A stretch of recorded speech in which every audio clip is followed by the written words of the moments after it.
Today I'm going to be showing you a new product for the Mercedes NTG5 head units fitted in most of the new Mercedes cars. Now these cars as standard don't come with an auxiliary function programmed.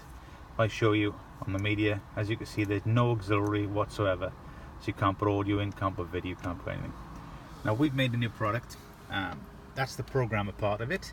There's a little bit of wiring has to be done behind the NTG5 itself, but however it's very simple to program. If I get my colleague just to program it on the LBD dongle, I'm going to plug it in.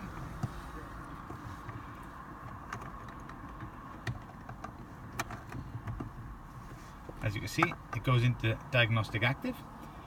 That takes a few seconds. Then what happens then, it resets the head unit. There you go. We can now pull out our dongle. It reboots the screen. It takes a couple of seconds. There you go. And when this comes back up, we can go into the media mode, and we can now see, if you go to the top, now brings up an extra menu called aux. If you click aux, it gives you another menu, audio video. You can then select audio, or you can have audio and video. Simple as that.